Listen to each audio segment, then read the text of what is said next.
ওয়াতলু আলাইহিম নাবা আবনাই আদামা বিল হক ইয ক্বাররাবা কুরবানা ফাতুকবিলা মিন আহাদিহিমা ওয়া লাম ইউতাকাব্বাল মিনাল আখার। বাবা আদম আলাইহিস সালাতু ওয়াস সালামের অরজ্জাত থেকে জোড়ায় জোড়ায় সন্তান দুনিয়াতে আসতো, কারণ সেই সময় দুনিয়াতে আর কোনো মানুষ ছিল, বলেন মানুষ ছিল না। বাবা আদম আলাইহিস সালাতু ওয়াস সালামের বিবাহ হইলেন মা হাওয়া আলাইহিস সালাতু ওয়াস সালামের সাথে। তখন কোনো মানুষ, কোনো আদম দুনিয়াতে আর ছিল না, কোনো সৃষ্টির কোনো মানুষ ছিল না। আল্লাহ রাব্বুল আলামিন বাবা আদম আলাইহিস সালাতু ওয়াস সালাম এবং মা হাওয়া আলাইহিস সালাতু ওয়াস সালামের সম্পর্কের মাধ্যমে জোড়ায় জোড়ায় সন্তান আল্লাহ তাআলা দুনিয়াতে সিলসিলা রাখলেন, যে একজনের সাথে দুইজন দুনিয়াতে আসতো, অর্থাৎ একটা ছেলে আর একটা মেয়ে জোড়া করে আল্লাহ তাআলা দুনিয়াতে জন্ম দিয়েছিলেন। জোড়ায় জোড়ায় আসতেছে, এরকম না যে একসাথে দুইটা সন্তান মানে দুইটাই ছেলে হওয়া, আবার একসাথে দুইটাই মেয়ে হওয়া, এরকম না। অর্থাৎ একসাথে একটা ছেলে একটা মেয়ে, আবার পরে একটা ছেলে একটা মেয়ে। এটা ছিল আল্লাহ তাআলার বিধান। আল্লাহ রাব্বুল আলামিন এইভাবে বিধানকে চালু করে দিয়ে আল্লাহ তাআলা বিবাহের সিলসিলা চালু করে দিলেন, যে এই বংশের অরজ্জাতের মধ্যে যে সন্তান আসবে, পরের অংশের পরের জন্মের মধ্যে যে মেয়ে হবে তার সাথে তার বিবাহ হবে, আবার এবারের যে মেয়ে সে পরের ছেলের সাথে বিবাহ হবে। এইভাবে আল্লাহ তাআলার বিধান চালু করে দিলেন। ঘটনা করবে লম্বা ইতিহাস, সেদিকে আপনাদেরকে যাব না, শুধু বোঝানোর জন্য বলতেছি। কুরবানি এটা শুধু যে আমাদের নবী আমল থেকে শুরু হয়েছে তাই না। আল্লাহ তাআলা এই কুরবানিকে দুনিয়ার সূচনা থেকে আল্লাহ তাআলা দিয়েছেন, যে কুরবানির উদ্দেশ্য হলো তাকওয়া। এই জন্য আল্লাহ রাব্বুল আলামিন কুরআনুল কারীমের মধ্যে জানিয়ে দিয়েছেন, লা ইয়ানালুল্লাহা লুহুমুহা ওয়ালা দিমাউহা ওয়ালাকিন ইয়ানালুহুত তাকওয়া মিনকুম। আল্লাহ তাআলা বান্দার পশু দেখে না, কেমন মোটা হইল সেটাও দেখে না, কি পরিমাণ রক্ত হবে সেটাও দেখে না। আল্লাহ তাআলা বলেন, ওয়ালাকিন ইয়ানালুহুত তাকওয়া মিনকুম, বান্দারা তোমাদের কুরবানির পশু জবাই দিতেছো, তোমাদের অন্তরের তাকওয়াটা আমি আল্লাহর কাছে পৌঁছায়, ঠিক কিনা বলে। তাকওয়া এটা আল্লাহর কাছে যায়, অন্য কিছু যাবে না, মনের হালাত। তো বাবা আদম আলাইহিস সালাতু ওয়াস সালামের এবং মা হাওয়া আলাইহিস সালাতু ওয়াস সালামের সম্পর্কের মাধ্যমে জোড়ায় জোড়ায় সন্তান ছেলে আর মেয়ে দুনিয়াতে আসতে শুরু করল। আল্লাহ তাআলা বিধান করে দিলেন, প্রথমবারের জন্মের মধ্যে যে ছেলে পরের বারের জন্মের মধ্যে যে মেয়ে হবে তার সাথে তার বিবাহ হবে, আবার প্রথমবারের জন্মের মধ্যে যে মেয়ে হবে পরের বারের জন্মের সাথে যে ছেলে হবে তার সাথে বিবাহ হবে, ঠিক কিনা বলেন। এটা হলো আল্লাহ তাআলার বিধান। তো ঘটনাক্রমে দেখা গেল হাবিল আর কাবিল দুই ভাই, প্রথম তাদের সৃষ্টি আল্লাহ তাআলা দুনিয়াতে পাঠিয়েছেন। হাবিলের সাথে যেই বোন আসছে সে একটু কালো, সে একটু কি কালো। আর কাবিলের সাথে যে আসে সে একটু সুন্দরী, তার চেহারাটা আকলিমা, নাম কি আকলিমা, তাফসীরের মধ্যে আসছে, অনেক সুন্দর তার চেহারা। তো কাবিল যখন কর্মে কর্মে বড় হয়ে গেল, কাবিল এবার বলতেছে, আমার সাথে যেই বোন দুনিয়াতে আসছে আমি তাকে বিবাহ করব। কারণ হাবিলকে বলতেছে, তোমার সাথে যেই বোন আসছে সে সুন্দর না, আমি তাকে বিবাহ করতেও রাজি না। কিন্তু আল্লাহর বিধান হলো বিপরীত, ঠিক কিনা বলেন, যে এবারের ছেলে পরের বারের মেয়ে, পরের বারের ছেলে এবারের মেয়ে, এইভাবে মিলাইয়া কাবিল বলতেছে, আমার সাথে জন্মগত যমজ যেই বোন আমার সাথে আসছে আমি তাকে বিবাহ করবো, আমি এগুলো মানি না।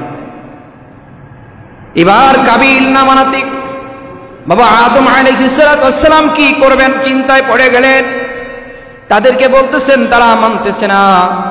এবার আদম আলাইহিস সালাম বললেন, ঠিক আছে, তোমাদের মধ্যে কে কাকে বিবাহ করবে এটার প্রমাণ আল্লাহ তাআলার সিদ্ধান্ত, যার উপরে হয় সেই করবে। কেমনে হবে? বাবা আদম আলাইহিস সালাম বললেন, হাবিল এবং কাবিলকে সম্বোধন করে বললেন, ওই যে বিশাল বড় পাহাড়, পাহাড়ের উপত্যকায় তোমরা দুইজনে কুরবানির জন্য আসবাব রেখে আসো, তোমাদের বস্তু রেখে আসো, যার যা আছে তোমাদের সামানা রেখে আসো। যার আগুন এসে যার বস্তুটাকে জ্বালায় দিবে তার কোরবানি কবুল হয়েছে সেই আকলিমাকে বিবাহ করবে। এবার কাবিল বলতেছে ঠিক আছে কোরবানি দিব, কিন্তু আমি যেই সিদ্ধান্ত নিছি এটার বাইরে যাইতে পারবো না, ওইটাই আমি করব। বাবা আদম আলাইহিস সালাম এই কথা বলে আল্লাহ তাআলা নির্দেশে হজ করার জন্য মক্কা শরীফে চলে গেলেন। দেখা গেল দুই ভাই কোরবানির জন্য, হাবিল সে ছিল একটু কিরপিন টাইপের, আর কাবিল সে ছিল স্বচ্ছ মনের। হাবিলের সম্পদ ছিল অনেক বেশি, কাবিলের সম্পদ ছিল কম। এবার কাবিল চিন্তা করলো যেহেতু আল্লাহর জন্য কোরবানি করতে হবে, তাহলে কোরবানি করব আমার প্রিয় বস্তু, আমার কাছে সবচেয়ে দামি জিনিস যেটা আছে আমি সেটা করি, ঠিক কিনা বলেন? আর হাবিল কইতেছে যে না, স্বাভাবিকভাবে খালি দায়িত্বটা পালন করব, যা আছে কোনো রকম দেই।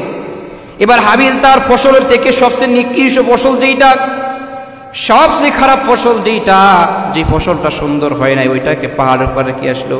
আর কাবিল সে একটা প্রাণীকে সুন্দর দেখে, একটা প্রাণী, যে কোনো একটা প্রাণীর কথা রেওয়াতের মধ্যে আসছে, সেও পাহাড়ের উপর থেকে রেখে আসলো। এবার দুইজনের আসবাব পাহাড়ের উপর থেকে রেখে আসার পর আল্লাহ তাআলা তো বান্দার তাকওয়া দেখে দেখা গেল হাবিলের কোরবানি কবুল হয়ে গেল, কিন্তু কাবিলের এটা কোরবানি কবুল হইল না। কাবিল তার কোরবানি কবুল হয় নাই। এবার কাবিল বলতেছে যে কোরবানিও কবুল হইল না, আবার আমি ওইটাও পাবো না, এটা কোনোদিন হইতে পারে না, আমার সিদ্ধান্ত আমি বহাল থাকবো। এবার দুইজনের মধ্যে বিশাল একটা দ্বন্দ্ব চলে আসলো, কি করা যায়? এবার হাবিল বলতেছে ভাই, বুঝাইলো বিভিন্নভাবে, ভাই এটা করো না, আল্লাহ তাআলার যেটা বিধান সেটাই মানো, আল্লাহ তাআলার বিধানের বাহিরে গিয়ে কোনো কাজ করলে ওটা সীমা লঙ্ঘন করা হবে, ঠিক কিনা বলেন? আচ্ছা বলেন, শরিয়াতের মধ্যে যাদেরকে বিবাহ করা নিষেধ তাদেরকে যদি বিবাহ করা হয় তাহলে এটা হালাল হবে না হারাম হবে? হারাম হবে। আল্লাহ তাআলার বিধান হলো তোমার সাথে যেই বোন আসছে তাকে আমার সাথে দিবা, আর আমার সাথে যে আসছে তাকে তুমি বিবাহ করবা।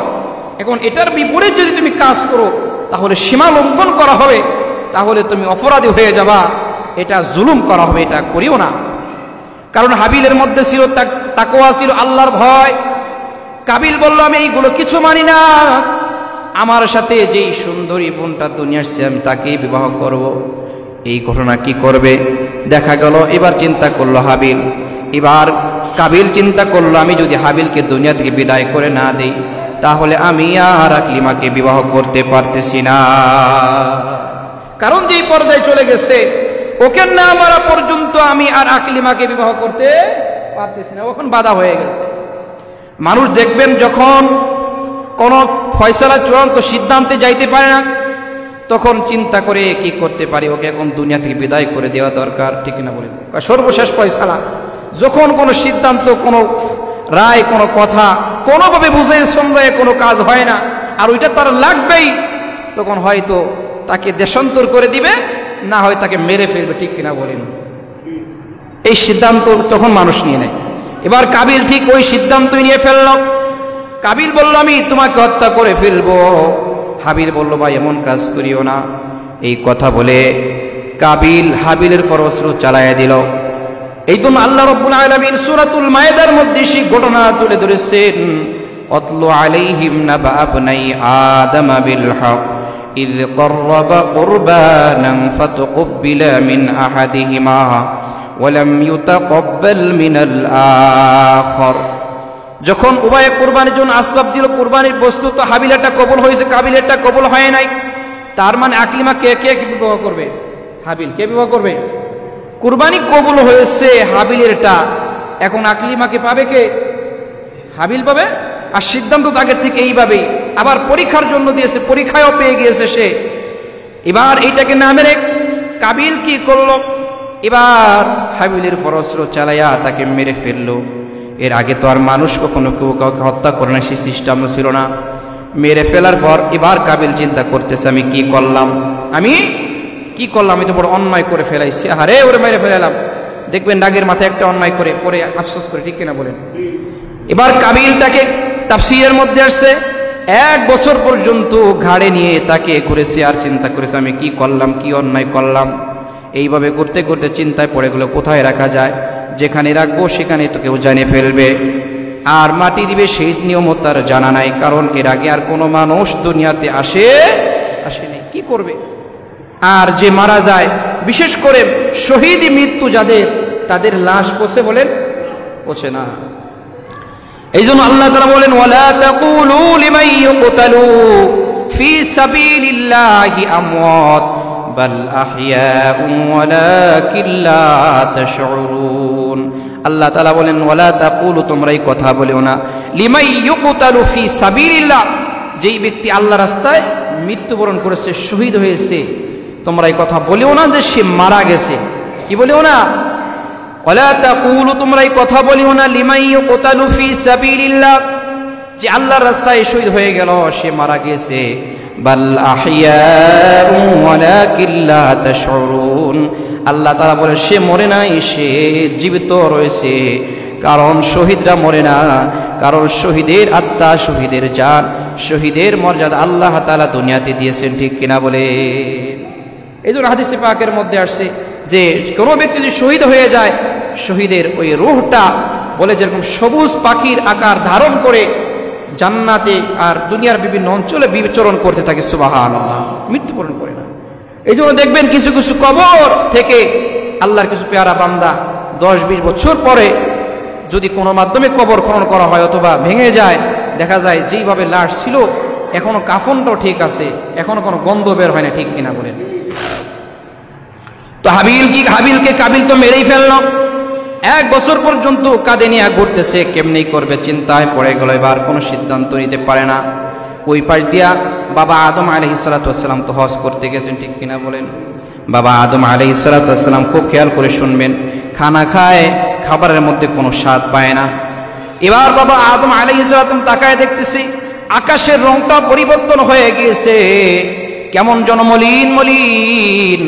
শুধু তাই না, পশু পাখিরা তাদের মধ্যে একটা মলিন ভাব হয়ে গেছে। বাবা আদম আলাইহিস সালাতু ওয়াস সালামের বুঝতে আর দেরি হইল না, হয়তো এখন আর হাবিলকে দুনিয়াতে রাখি নাই, তাকে শহীদ করে দুনিয়া থেকে বিদায় করে দিয়েছি। কারণ হত্যা এটা একটা মহাপাপ, ঠিক কিনা বলেন। মারামারি, খুন খারাপি এটা ছোট ধরনের অন্যায় না বড় ধরনের অন্যায়? বিশাল বড় পাপ। এই জন্য আল্লাহ তাআলা কোরআনুল কারীমের মধ্যে জানাই দিয়েছে, মান কাতালান নাস, যেই ব্যক্তি কোন নফসকে হত্যা করলো, যে কাকে মারলো, কান্নামা কাতালান নাসা জামিআ, সে কেমন যেন দুনিয়ার সব মানুষকে মেরে ফেললো, নাউজুবিল্লাহ। আল্লাহর কোরআন বলে যে যেই ব্যক্তি কাউকে হত্যা করলো, মেরে ফেললো, সে কেমন যেন দুনিয়ার সমস্ত মানুষকে কি করলো, হত্যা করলো। তাহলে হত্যা করার কত বড় পাপের কাজ, ঠিক কিনা বলেন। কারণ তার ওরজ্জাত থেকে সিলসিলায় আস্তে আস্তে এরকম ভাবে বংশ বাড়বে, ঠিক কিনা বলেন। আর যদি তাকে মেরে ফেললো তাহলে আর বাড়বে বলেন? বাড়বে না। তো কাবিল এবার চিন্তায় পড়ে গেল, আমি কি করতে পারি, কোথায় রাখবো। আল্লাহ তাআলা সহযোগিতার জন্য 2টা কাক দিয়ে এবার পরীক্ষা করাইলো। একটা কাক আর একটা কাককে মেরে ফেললো। মারার পরে সে তার পা দিয়ে মাটি খনন করে সে ওইখানে ডেকে রাখলো। এবার কাবিল বলতেছে, আমার মাথার মধ্যে তো এতটুকু বুদ্ধিও নাই, এইভাবেই রাখতে হবে। এইভাবে সে হাবিলকে মাটির মধ্যে রেখে আবার পা দিয়ে ঢেকে দিল। এই জন্য কিতাবের মধ্যে আসছে, সর্বপ্রথম এই কবর দেওয়ার এই রসুম নিয়মটা কাবিল হাবিলকে দিয়ে সূচনা করেছে, ঠিক না বলেন। আর একটা বিষয় খেয়াল করেন যে অন্যায়ের একটি সূচনা হলো, যে ব্যক্তি অপরাধ করবে, ওই অপরাধের সিলসিলায় যত মানুষ অপরাধ করবে, সমস্ত অপরাধের একটা শাস্তি তার ভোগ করতে হবে, ঠিক কিনা বলেন। যেমন ধরুন আপনি একটা খারাপ কাজ চালু করে দিলেন সমাজের মধ্যে, যত মানুষ আপনার দেখি ওই খারাপ কাজ করবে, সমস্ত মানুষের খারাপ কাজ করার একটা গুনার ভাগ আপনার আমলনামায় চলে যাবে, ঠিক কিনা বলেন। আপনি একটা ভালো কাজ করেছেন, মানুষ আপনার ভালো কাজ দেখে সিলসিলায় হাজার হাজার মানুষ ওই ভালো কাজটা করতেছে, ওই ভালো কাজের সব আপনার আমলনামায় আসবে। এই হিসাবে বলা হয়, দুনিয়াতে যত হত্যা হয়, যত মানুষ মারা হয়, সমস্ত অপরাধের একটা শাস্তি কাবিল পাবে। কি পাবে বলেন? কাবিল তার আমলনামায় চলে যাবে। আর হাবিল তো শহীদ হয়ে গিয়েছে, সে আল্লাহর কাছে দামি হয়ে গিয়েছি। বাবা আদম আলাইহিস সালাতু ওয়াস সালাম সে দেখলো যে সব জিনিসের রং পরিবর্তন হয়ে গিয়েছে, খাবারের স্বাদ নষ্ট হয়ে গিয়েছে, আকাশের আকার পরিবর্তন হয়ে গিয়েছে, মলিন হয়ে গিয়েছে। বাবা আদম আলাইহিস সালাতু ওয়াস সালাম হজ সম্পন্ন করে যখন আসলো, এসে দেখতেছে হাবিলকে দুনিয়া থেকে বিদায় করে দিয়েছে। এবার কি করবে? এবার কিছু আর করার নাই। আল্লাহ তাআলার কাছে দোয়া করলেন, আল্লাহ তাআলা তাদের দোয়াকে কবুল করে নিলেন। এই জন্য আপনাদেরকে বলতেছিলাম, সমাজের মধ্যে যখন খারাপি আর মারামারি, খুন খারাপি যখন বেড়ে যায়, তখন ওই সমাজের মধ্যে শান্তি আসবে না। দিন দিন মারামারি, হানাহানি, খুন খারাপি বাড়তেছে না কমতেছে? বলেন না কেন? কমতেছে মনে হয়, বাড়তেছে। যার কারণে সব জিনিসের স্বাদও নষ্ট হইতেছে, ঠিক কিনা বলেন? যার কারণে কোনো কাজের মধ্যে শান্তি নাই, যার কারণে দিন রাত কোনভাবে যায়, কিভাবে যায় কিছুই বোঝে না। আবহাওয়ারও কোনো কি নাই, কোনো নিয়ম রীতি নেই, সব পরিবর্তন হয়ে যাইতেছে। এইগুলো সব হলো আমাদের হাতের কামাই করা, ঠিক কিনা বলেন? এগুলো কি বলেন না, আমাদের হাতের কামাই করা। আমরা জমিনে যেইভাবে কাজ করি, আসমান থেকে ওইভাবেই ফয়সালা হয়। এই জন্য আল্লাহ তাআলা অন্য আয়াতের মধ্যে বলেন, যহরাল ফাসাদু ফিল বাররি ওয়াল বাহরি বিমা কাসাবাত আইদিন নাস। আল্লাহ তাআলা বলেন, জলস্থলে আর উপর ভাগে যত বালা মুসিবত হয়, যত আযাব গজব হয়, এইগুলো হলো তোমাদের হাতের কামাই করা। এটা আমি আল্লাহ তাআলা এমনি দিইনি, তোমরা কামাই করছো এই জন্য দিছি। তো বলতেছিলাম যে ওইখান থেকে কুরবানির সূচনা শুরু হয়ে গেল। হাবিলের কুরবানি আল্লাহ তাআলার দরবারে কবুল হইল। কাবিলের কুরবানি কবুল হয়েছে? বলেন হয়েছে? কাবিলেরটা কবুল হয় নাই। কেন হয় নাই? কারণ কাবিলের তাকওয়া ভালো ছিল না, আল্লাহর প্রতি তার পরিপূর্ণ আস্থা ছিল না, কারণ সে আল্লাহর জন্য কুরবানি করে নাই। আর হাবিল কুরবানি করেছে কার জন্য? জবান খুলে বলেন। আল্লাহর জন্য কুরবানি করেছে। হাবিলের কুরবানি আগুন এসে জ্বালায়া কবুল করে নিয়েছে, ঠিক কিনা বলে? আমাদের সমাজে এখনো যদি ওই নিয়মটা চালু থাকতো, ওই নিয়ম যদি চালু থাকতো যে কুরবানির পশুটা পাহাড়ের উপর থেকে অথবা ফাঁকা জায়গায় রেখে আসবে, আর আকাশ থেকে একটা আগুনের দলা এসে যার কোরবানি কবুল হয় তারটা উঠাই নেবে, আর যারটা কবুল হবে না তারটা জ্বালাবে না, তাহলে দেখা যাইতো যে আমাদের দিলের তাকওয়া কি পরিমাণ, ঠিক কিনা বলেন? আল্লাহর জন্যই কুরবানি করি না মানুষকে দেখানোর জন্য, না লৌকিকতা, না অহংকার দিমাগ, লজ্জায় কোরবানি করি, না গোশ খাওয়ার জন্য কোরবানি করি, সেটা তখন বোঝা যাইতো, ঠিক কিনা বলেন? আল্লাহ তাআলা সেটাও ইজ্জতের কারণে, আপনার আমার পয়গম্বরের কারণে গোপন রেখে দিয়েছেন। এই জন্য বলতেছিলাম, কোরবানি আমরা যারা দিব আমাদের তাকওয়া হইতে হবে আল্লাহর জন্য। আল্লাহর জন্য যদি কোরবানি না হয়, ওই কোরবানির চারানার মূল্য আল্লাহর কাছে কিন্তু থাকবে না।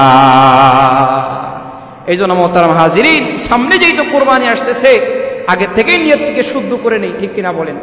সব কাজের নিয়তটা আগে করি। বিদেশ যাব, অনেক আগে থেকে নিয়ত করে রাখছি, কেমনে কি করব, ভবিষ্যতে একটা বাড়ি করব, একটা গাড়ি কিনবো, এইভাবে সংসারটা সাজাবো, মেয়েকে কার সাথে বিবাহ দিব, ছেলেকে কার সাথে বিবাহ করাবো, ভবিষ্যৎ পরিকল্পনা আছে কিনা বলেন? সুন্দর করে পরিপাটি করি। তো কোরবানি যেহেতু আমাদের সন্নিকটে চলে আসতেছে, আর বেশি দিন বাকি নেই, আজকে 17 তারিখ, তার মানে একবারেই কাছে চলে আসতেছে, ঠিক কিনা বলেন? আগামী মাসের কয় তারিখ কোরবানি? 10 তারিখে কোরবানি। এটা আরবি হিসাব বলো আপনাদেরকে, একদিন ফারাক আছে। আজকে ইংরেজি কয় তারিখ? 16 তারিখ, আর আরবি হলো 17 তারিখ, একদিন পার্থক্য। যাই হোক, তো যেহেতু অল্প কিছুদিন বাকি আছে, এই জন্য আমরা যারা কোরবানি করব, কার জন্য করব বলেন না? আল্লাহর জন্য করব। আর এমনও তো না যে কোরবানির পশু আগুন দেয়া জ্বালায়া পোড়াইয়া শেষ করে দিচ্ছে, তাও তো না। কোরবানি করবেন, পশু জবাই করবেন, গোশত তো আপনারটা আপনিই খাবেন, ঠিক কিনা বলেন? তাহলে আগে থেকে কেন নিয়ত রাখি যে পশুর গোশত কেমন হবে, অথবা কোরবানি খাওয়ার নিয়তে ছেলে সন্তান কার বাড়ি যাবে, জামাই, মেয়ে, আত্মীয় স্বজন, অনেক লোকজন প্রতি বছর কোরবানি দিয়ে এবার না দিলে কেমন হয়, মানুষ বাজারে সমালোচনা করবে, এই সমস্ত নিয়ত দরকার নাই। আপনি যা পারেন তাই দেন। আবার এমন নিউজ আমাদের কানে আসে, কয় ভালো করবো তো না দিতে পারলে কে দেবো, দরকার নেই, ঠিক না বলেন? কয় 2 জন 3 জনে বা 4 জনে মিলে যদি না দিতে পারি, দরকার নেই। অনেকে কিন্তু এরকম করে কোরবানি না দিয়ে কোরবানি থেকে বিরত থাকে। বলেন, কোরবানি কি একাই একটা দেওয়া শর্ত? 2 জনে দেওয়া শর্ত? এর বাইরে দিতে পারবে না? কয় ভাগ দেওয়া যায়? 7 ভাগ তো দেওয়াই যায়। অতএব তাহলে এখানে কোরবানি থেকে এই কথা বলে শয়তানের ধোঁকায় পড়ে কোরবানির একটি ফরজ, একটি ওয়াজিব বিধান থেকে মাহরুম থেকে অপরাধী হয়ে আল্লাহর কাছে কোনো লাভ নেই। এই জন্য মোহতারাম হাজিরিন, আমাদের জাতির উপরে কোরবানি ওয়াজিব, অবশ্যই আমরা কোরবানি করব। আর এই কোরবানি করব একমাত্র রব্বে করিম আল্লাহ তাআলার জন্য করব তো ইনশাআল্লাহ। আর যে পশুটা কোরবানি দেব ওই পশুর আগেই বলে দেয় অগ্রিম, বয়স যেন পরিপূর্ণ হয়। বয়স পরিপূর্ণ না হইলে কিন্তু কোরবানি হবে না। কারণ আমরা 15 দিন 20 দিন আগে থেকেই একটা ফিকির করে ফেলাই, ঠিক কিনা বলেন? কিনে ফেলাইছি হুজুর কি করুম, এই কথা বললে চলবে না। আপনার বিবেক, আমার মন গড়া কথা, আপনার মন গড়া কথা, সারা দুনিয়ার সব মানুষের মন গড়া কথা দিয়ে ইসলাম চলবে বলেন? ইসলাম চলে ইসলামের গতিতে, আল্লাহর হুকুম, রসুলের তরিকায়। সেই হিসাবে গরুর মধ্যে পরিপূর্ণ 2 বছর কিন্তু হইতে হবে। এজন্য আমরা যারা গরু বিক্রি করব তাদেরকেও চিন্তা করতে হবে যে আমার পশুটা 2 বছর বয়স হয়েছে কিনা, ঠিক কিনা বলেন? আমি চিন্তা করলাম যে কোরবানির সময় এখন আমি বেঁচে ফেলি, এই সময় দাম বেশি, দিয়ে ধরে দেখতে শুনতে ভালো, অথচ কোরবানির এই পশুটা এখনো 1 সপ্তাহ 2 সপ্তাহ, এখনো 2-4 দিন বাকি আছে। এই জন্য যারা কোরবানির পশু পালেন তাদেরও একটা কাজ হলো কি, পশুটাকে কবে কিনছে এটা একটা তারিখ হিসাব রাখা, ঠিক কিনা বলেন? যেহেতু এটা 2 বছর পূর্ণ হইতে হয়, এজন্য তাকেও ওই হিসাব করা। হ্যাঁ, সে যদি 2 বছর বলে কোরবানির পশু বিক্রি করে আর ক্রেতা ওই হিসাব করেই নিয়ে নেয়, সেও বিশ্বাস করে নিয়ে নেয়, তাহলে অপরাধীকে বিক্রেতা। আর যদি ক্রেতারও আবার চিন্তা করা যে এই পশুটা 2 বছর সে বিক্রেতা কইলো, আমি একটু চিন্তা করে দেখি 2 বছর হয়েছে কিনা, ঠিক কিনা বলেন? এটা 2 বছর হয়েছে কিনা আমিও বুঝি, আর অথবা আমার সাথে যারা যাইতেছে, কারণ কোরবানি পশু ক্রয় করার সময় তো যারা বলে তারাই যায়, ঠিক কিনা বলেন? এই জন্য দাঁত পড়া কোরবানির পশু 2 বছর হওয়ার এটা কোনো শর্ত না। ওইটা 2 বছর হইলে দাঁতায়, এটা একটা নিয়ম। বাকি কোনো পশু যদি 2 বছর অতিক্রম হয়ে না দাঁত পড়ে, তাহলে ওইটা দিয়ে কোরবানি করা যাবে না? অবশ্যই যাবে। এই জন্য অনেকে শুধু ওই নিয়ম মানে, ওইটা কোনো নিয়ম না। দেখা যায় ওইটার ক্ষেত্রে 2 বছর হইলে স্বাভাবিকভাবে একটা পশুর দাঁত পড়ে, সেই হিসাবে আমরা বলে থাকি। কিন্তু পশুর বয়স যদি 2 বছর হয়ে যায়, ওটা দিয়ে কোরবানি করা সহি হবে, কোনো সমস্যা নাই।